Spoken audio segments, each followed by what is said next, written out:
जय हिंद दोस्तों। केंद्र सरकार के द्वारा जो परिसीमन का फैसला लिया गया है, क्या वो जम्मू कश्मीर की सियासत को हमेशा के लिए बदल कर रख देगा? और जो पीओके यानी पाक ऑक्यूपाइड कश्मीर है, उसके लिए रिजर्व किए गए 24 सीटों का क्या होगा? इस वीडियो में हम आगे विस्तार से जानेंगे। दोस्तों, जैसा कि आप सभी को पता है, जम्मू कश्मीर में पहले किस तरह खुलेआम देश विरोधी नारे लगाए जाते थे।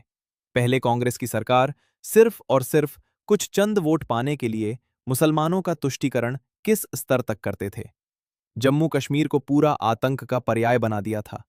आए दिन भारतीय सेनाओं के ऊपर पत्थरबाजी, अलग झंडा, अलग विधान, महीनों महीनों तक कर्फ्यू, और तो और आतंकियों को क्या ट्रीटमेंट मिलता था, ये जग जाहिर है।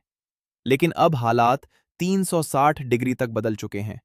जब से जम्मू कश्मीर का अलग संविधान बना, तब से ही पीओके के लिए विधानसभा में सीटें रिजर्व होते आई हैं। 5 अगस्त 2019 में आर्टिकल 370 और 35A को डस्टबिन में डालने के बाद भी ये व्यवस्था खत्म नहीं की गई। यानी हमारी सरकार इसे लेकर कितनी सीरियस है, ये साफ पता चलता है। दोस्तों, हमारे भारतीय लोकतांत्रिक ढांचे में बहुत जल्द बड़ा बदलाव होने जा रहा है। केंद्र सरकार संविधान के 131वें संशोधन विधेयक 2026 के जरिए लोकसभा और विधानसभाओं में सीटों की संख्या बढ़ाने वाली है। साथ ही महिलाओं के लिए भी 33% यानी 1/3 आरक्षण को जल्द से जल्द लागू करना चाहती है, जो कि एक अच्छी खबर है। दोस्तों, आगे बढ़ने से पहले आपसे भी एक सवाल है। आपको क्या लगता है, पीओके के लोग क्या खुद से आगे आकर भारत में शामिल होना चाहेंगे, या सैन्य कार्रवाई के बगैर यह संभव है? आप अपनी राय कमेंट बॉक्स में जरूर दें और इस चैनल को जरूर सब्सक्राइब करें। आपके चैनल सब्सक्राइब करने से ही पीओके भारत में मर्ज होगा। अब जब पाकिस्तान की बात कर ही रहे हैं, तो बात कर लेते हैं एक धुरंधर की, एक अज्ञात की। जी हां दोस्तों, पाकिस्तान के लाहौर में एक अज्ञात हमलावर बाइक से आता है और एक न्यूज चैनल के बाहर खड़ा व्यक्ति अमीर हमजा के ऊपर दनादन फायरिंग करके चला जाता है। हालांकि इसका अभी टिकट पूरी तरह कंफर्म नहीं हुआ है, हालत काफी नाजुक है। बता दें, ये व्यक्ति लश्कर-ए-तैयबा के संस्थापक सदस्यों में से एक था और वह हाफिज सईद का करीबी भी माना जाता है। ये भारत में हुए कई आतंकी हमलों से भी जुड़ा रहा है। इस वक्त पाकिस्तान की सुरक्षा एजेंसियां जांच में जुटी है। दोस्तों, ऑपरेशन सिंदूर में तगड़ी मार खाने के बाद भी पाकिस्तान बाज नहीं आया है। बॉर्डर पर पाकिस्तान ऐसी ऐसी हरकतें कर रहा है जो फिर से पाकिस्तान को कूटे जाने की पूरी संभावना बनाती है। लेकिन इस बार जो हाल पाकिस्तान का होने वाला है, वो अनप्रेसिडेंटेड ही होगा, जैसा कि हमारे रक्षा मंत्री ने कहा है। हालांकि अब से कुछ दिनों बाद हमें पता चल ही जाएगा।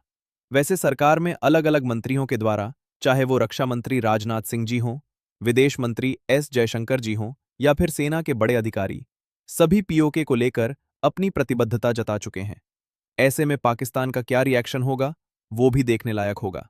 दोस्तों, हम अक्सर देखते हैं कि पीओके के लोग आए दिन खुलकर विरोध प्रदर्शन तो करते हैं और पाकिस्तानी सरकार के खिलाफ भी आवाज उठाते हैं। लेकिन विरोध करना एक बात है, वे भारत में अलाइन होने के लिए कितने सीरियस हैं, ये भी देखने की जरूरत है। परिसीमन को लेकर कई सवालों में से एक सवाल ये भी है कि इस प्रक्रिया से पीओके के लिए रिजर्व की गई 24 सीटों का हिसाब किताब क्या होगा।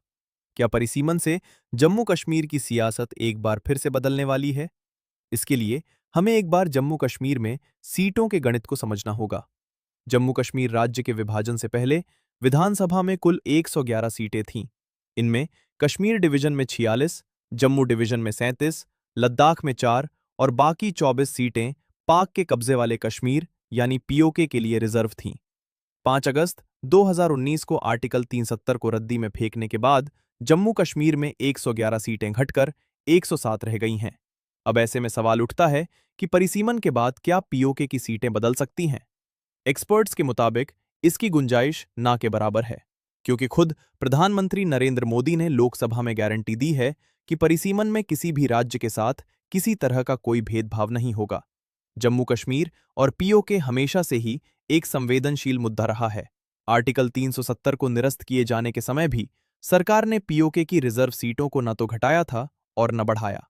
इसलिए इस बार भी उम्मीद है कि सरकार पीओके की रिजर्व सीटों को परिसीमन में शामिल नहीं करेगी। तो चलिए फिर मिलते हैं किसी और टॉपिक के साथ। दोस्तों, अब तक आपने इस चैनल को सब्सक्राइब नहीं किया है, तो प्लीज इसे सब्सक्राइब करें और बेल आइकन जरूर दबाएं। इससे आपको नए वीडियो के नोटिफिकेशंस मिल जाएगा। धन्यवाद। जय श्री राम।